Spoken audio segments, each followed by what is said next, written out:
सोहबत अल्लाह वालों की, सोहबत अल्लाह वालों की अल्लाह से मिलवा जाती है। सोहबत अल्लाह वालों की अपना रंग दिखा जाती है। सोहबत अस्सलामु अलैकुम वरहमतुल्लाहि वबरकातुहू।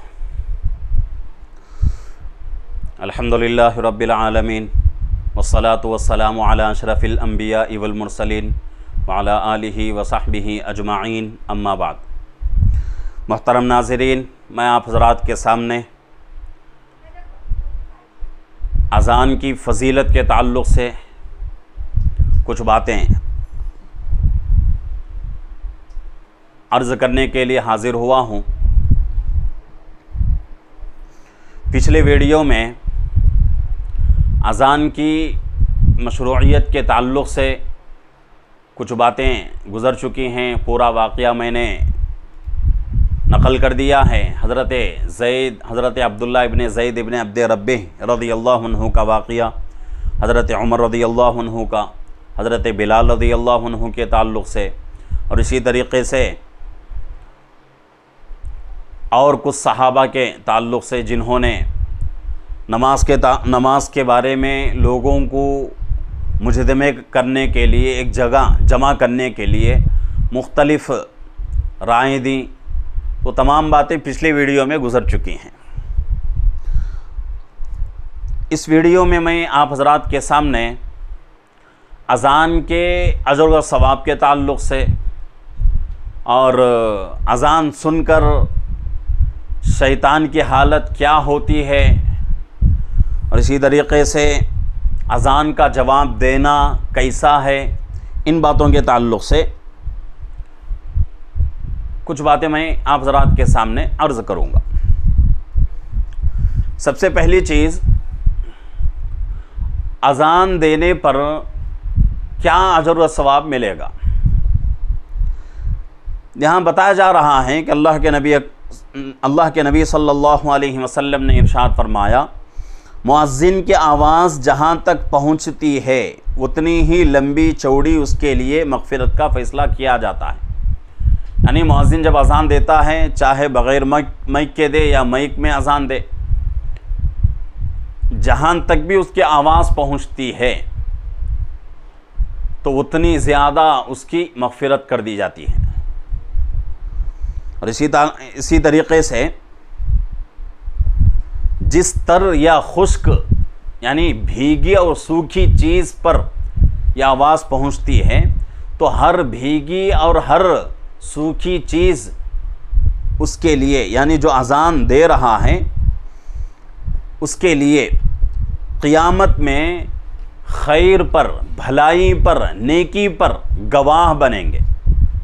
अल्लाह से अर्ज़ करेंगे कि अल्लाह, ये आदमी हर दिन तेरे बंदों को बुलाने के लिए नमाज को तेरे बंदों को बुलाने के लिए नमाज की तरफ अज़ान देता था। इस तरीक़े से हर भीगी और सूखी चीज़ मुअज़्ज़िन के बारे में गवाही देंगी।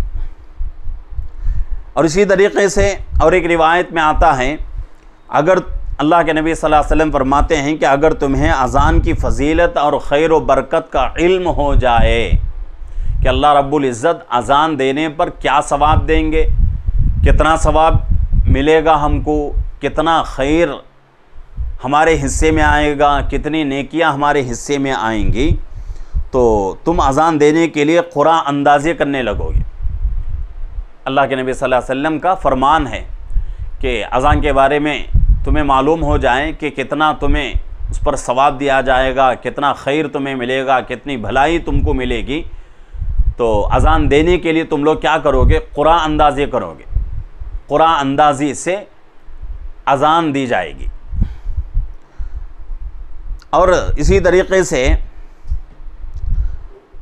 और एक रिवायत में अल्लाह के नबी सल्लल्लाहु अलैहि वसल्लम फरमाते हैं कि मुअज़्ज़िन हज़रात मैदान महशर में सबसे लंबी गर्दन वाले होंगे। इसी तरीक़े से और एक हदीस में बात आती है कि अल्लाह के नबी सल्लल्लाहु अलैहि वसल्लम फरमाते हैं कि अगर कोई आदमी अल्लाह को राज़ी करने के लिए और लोगों को नमाज की तरफ बुलाने के लिए 7 साल अजान देता है, 7 साल कोई आदमी अजान देता है, तो अल्लाह के नबी सल्लल्लाहु अलैहि वसल्लम का फरमान है कि उसके लिए जहन्नम से छुटकारे का सबब बन जाएगा, जहन्नम से नजात का एक बहुत बड़ा ज़रिया बन जाएगा। तो अजान देने पर बहुत ऊंचा सवाब, अजान पर बहुत ही बड़ा सवाब दिया जाएगा। लेकिन हम लोगों को इसके बारे में इल्म नहीं है, तो इसलिए हमारे अंदर शौक़ भी नहीं है। अगर हमें इसके बारे में इल्म हो जाए तो हम क्या करेंगे, हमारे अंदर शौक़ पैदा होगा, उसके बाद हम भी जो है अजान देने के लिए आगे बढ़ेंगे। इसी तरीके से इब्न माजा शरीफ की रिवायत है कि अगर कोई बंदा 12 साल तक अजान देता है, 12 साल तक अजान देता है, तो अजान देने वाले को जन्नत में दाखिले की बशारत सुना दो। 12 साल अगर कोई आदमी किसी मस्जिद में अजान पर मामूर हो जाए, अजान 12 साल तक अजान दे, तो उसके बारे में अल्लाह के नबी का फरमान है कि उसको जन्नत की खुशखबरी सुना दो। और इसी तरीके से हर अजान पर 60 नेकियां दी जाएंगी और हर इकामत पर 30 नेकियां दी जाएंगी।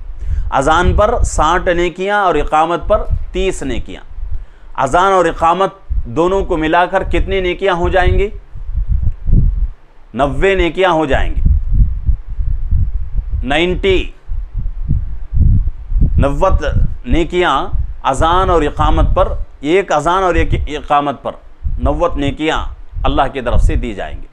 अब सोचने की बात है कि जो हजरात मस्जिदों में अजान पर मामूर हैं, जिनको मुअज्जिन कहा जाता है, तो उनके नामे आमाल में कितनी नेकियां आती होंगी।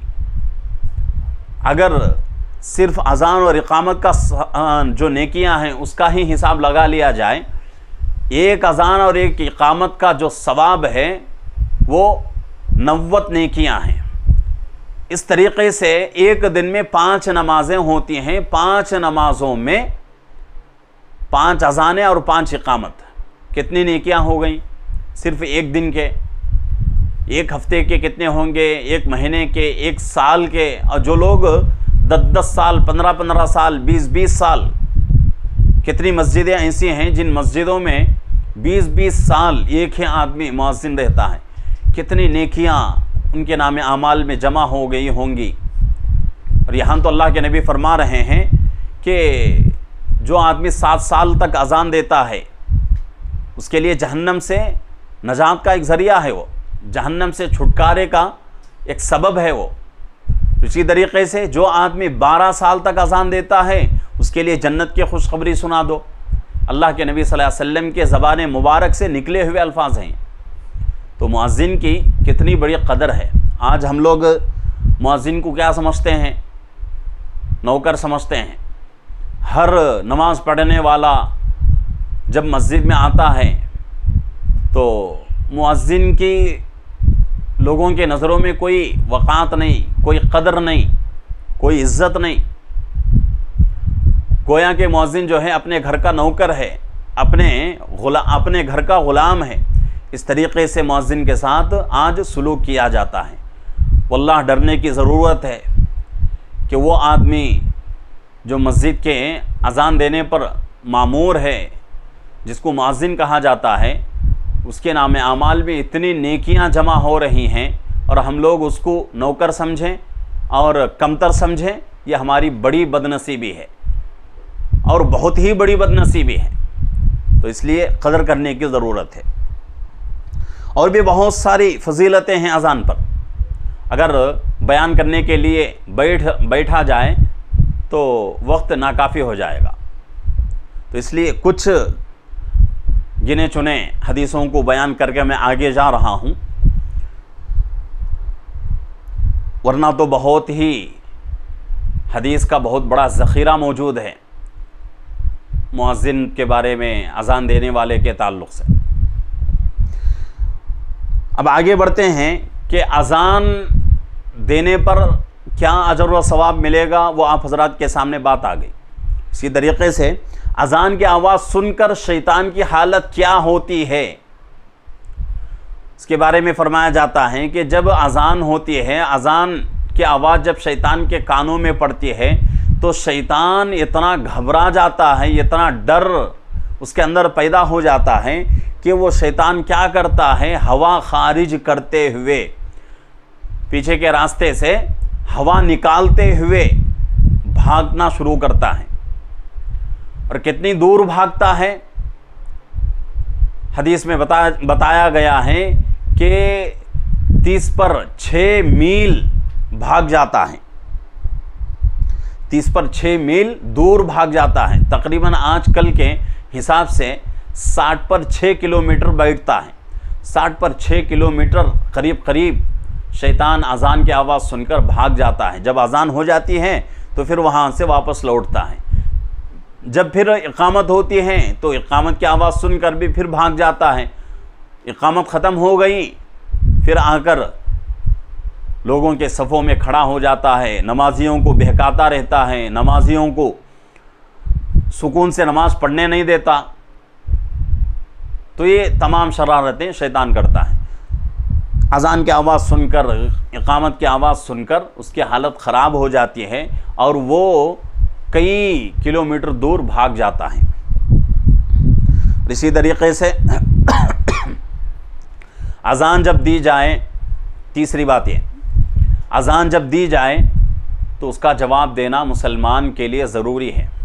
मुअज्जिन जब अजान शुरू करें अल्लाहु अकबर, तो सुनने वाला हर मुसलमान के लिए ज़रूरी है कि मुअज्जिन जो कलिमात कहे उन्हीं कलिमात का जवाब दे, उन्हीं अल्फाज में। मुअज्जिन अगर अल्लाहु अकबर कहे तो हमारे लिए भी ज़रूरी है कि हम भी जो है इसी तरीक़े से जवाब दें अल्लाहु अकबर अल्लाहु अकबर। लेकिन हय्या अलस सलाह हय्या अलल फलाह पर अल्लाह के नबी सल्लल्लाहु अलैहि वसल्लम फरमाते हैं, जब मुअज्जिन हय्या अलस सलाह और हय्या अलल फलाह कहें तो उसके जवाब में ला हौला वला कुव्वता इल्ला बिल्लाहिल अलिय्यिल अज़ीम पढ़े। वजह क्या है, क्यों बाकी अज़ान के कलिमात को मुअज्जिन जो अल्फाज कह रहा है उन्हीं कलिमात को दोहराने का हुक्म दिया जा रहा है। हय्या अलस सलाह हय्या अलल फलाह के बारे में ये कहा गया कि इसके जवाब में ला हौला वला कुव्वता इल्ला बिल्लाह पढ़ा जाए। तो उसकी कुछ वजूहात हैं, उसमें से एक वजह ये भी है कि हय्या अलस सलाह का माना क्या है, आओ नमाज की तरफ। हय्या अलल फलाह का माना आओ कामयाबी की तरफ। तो नमाज की तरफ जब आदमी आता है, कामयाबी की तरफ जब आदमी आता है तो शैतान उसको बहकाता है। शैतान जब बहकाना शुरू करता है तो शैतान को भगाने का बेहतरीन तरीक़ा क्या है, ला हौला वला कुव्वता पढ़ा जाए। ला हौला वला कुव्वता जब पढ़ेंगे तो शैतान भाग जाएगा। तो इस वजह से हय्या अलस सलाह हय्या अलल फलाह पर उसका जवाब क्या दिया जाना चाहिए, ला हौला वला कुव्वता इल्ला बिल्लाह। इन अल्फाज को दोहराने की ज़रूरत है। अब अज़ान मुकम्मल हो गई। अज़ान मुकम्मल होने के बाद अदब यही है कि अज़ान जैसे ही मुकम्मल हो जाए एक मरतबा दरूद शरीफ पढ़े, उसके बाद अज़ान के बाद की दुआ पढ़े। दरूद शरीफ कोई भी पढ़ सकते हैं, नमाज वाला दरूद भी पढ़ सकते हैं, दुआ वाला दरूद भी पढ़ सकते हैं, या कोई और दरूद आपको आता हो उसको भी पढ़ सकते हैं। उसके बाद अज़ान के बाद की जो दुआ है, मशहूर दुआ, अल्लाहुम्मा रब्बा हादिहि दावति ताम्मा वस्सलातिल क़ाइमा आति मुहम्मदनिल्लज़ी वसीला वल फ़ज़ीला वबअथहु मक़ामम महमूदा अल्लज़ी वअदता इन्नका ला तुख़लिफ़ुल मिआद। ये अज़ान के बाद की दुआ है। इस दुआ को अज़ान के बाद पढ़ने की ज़रूरत है। ये दुआ पढ़ने से एक अज़ान का हक़ भी अदा हो जाएगा और एक अल्लाह के नबी सल्लल्लाहु अलैहि वसल्लम के बारे में हदीस में जो फरमाया गया कि हशर के मैदान में अल्लाह रब्बुल इज़्ज़त आपको मकाम महमूद तक पहुँचाएंगे, उसके बारे में भी दुआ हो जाएगी। और ये दुआ पढ़ने की वजह से एक तरीक़े से अल्लाह का शुक्र भी अदा हो जाएगा। तो इसलिए इस दुआ का एहतिमाम करना चाहिए। अजान के बाद दरूद शरीफ के बाद ये दुआ पढ़े। और एक मसला अजान के ताल्लुक़ से, अजान देते वक्त दुनिया की बातें ना करना चाहिए। दीन का कोई काम हो रहा है, कोई कुरान शरीफ पढ़ रहा है पहले से, या फिर दीन के कोई मजलिस पहले से लगी हुई है, बेहतर तो अफजल तो यही है कि अजान के कलिमात को जब सुने तो अपना काम रोक दें। नहीं, अगर रोकना नहीं चाहते, ऐसे ही जो है हमारी कुरान की तिलावत हम जारी रखना चाहते हैं, दीन की मजलिस जारी रखना चाहते हैं, तो कोई मुज़ायक़ा नहीं।